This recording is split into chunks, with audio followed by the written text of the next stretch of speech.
Наконец-то я посетила этот северный ветер.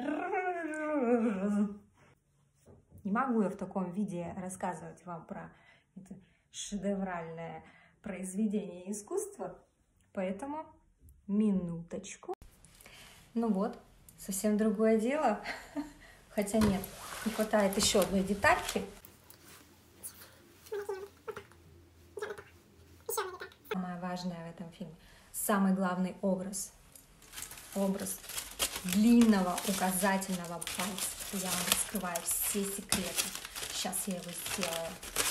У меня он такой будет фольгированный, гиперболизированный. Ну давай. Боже, как ей неудобно было с этим пальцем. Ой. Проще было сделать пластическую операцию. Был же в семье пластический хирург. Был же. Мог бы сделать ей операцию. Ну нет, ну это мои фантазии уже.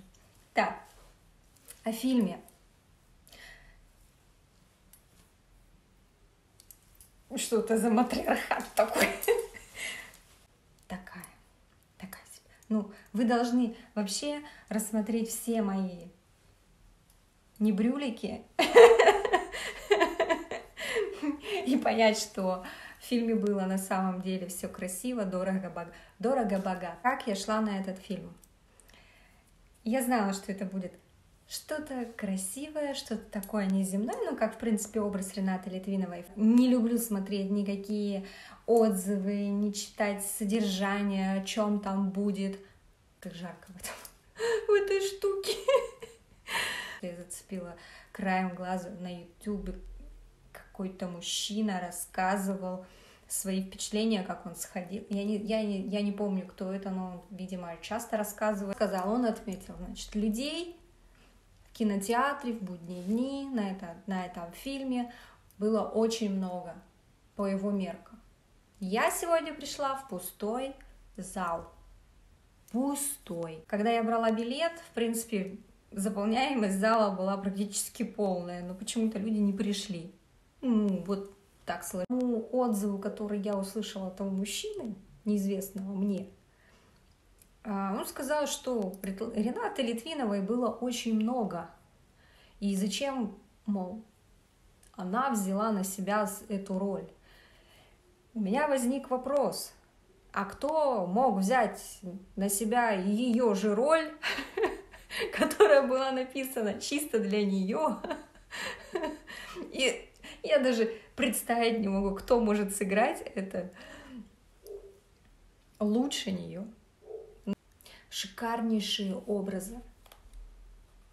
Мало того, что это все красиво, еще и такие интересные женские образы, мужских образов мало, но так как там показывается матриархат, естественно, что мужчин там будет мало, и они такие тоже очень своеобразные. Образ героини вечного ожидания. Она бесконечно ждала, что ей позвонит он. Вернее, даже непонятно было, кто он. Образ вороны, который, музыка Земфиры. Этот фильм хочется пересматривать, рассмотреть все вот эти вот брюлики. Не увидела никакой запутанности в сюжете, и сюжет, в принципе, был.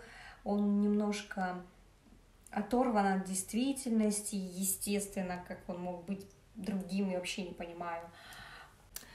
Хотелось бы еще отметить тему желаний, тоже затронута в этом фильме.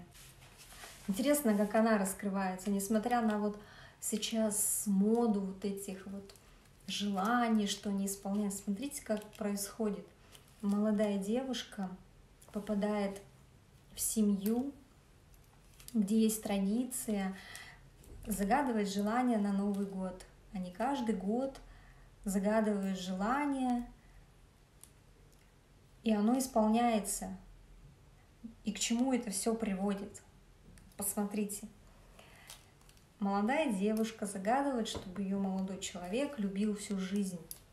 Но в принципе он и любил всю жизнь, несмотря на то, что она разбилась, и в принципе он должен был жить своей жизнью, у него была другая жена, которую он ненавидеть стал к концу. И в итоге он погибает на том самолете, который подарил своей возлюбленной, которой уже нет в живых. И главная героиня загадывает в тот же момент желание, чтобы у нее был внук, которого она сразу крестит там мой, добавляет к нему мой. В итоге она получает этого внука. Но каким путем? Несчастье сына. Ну, короче, там вообще все из-за желаний вот этих двух женщин. Просто весь клан развалился. Все, что устроила эта благороднейшая женщина Маргарита, Рита, Маргарита. И вначале мы видим красивую картинку, красивый Новый год. В конце мы видим метро. Современность. Перерождение душ. Диана встречает своего внука. Ну, как-то так, как-то так. Но посмотреть стоит. Сейчас по законам жанра я тоже должна была оказаться в метро, но я не в метро.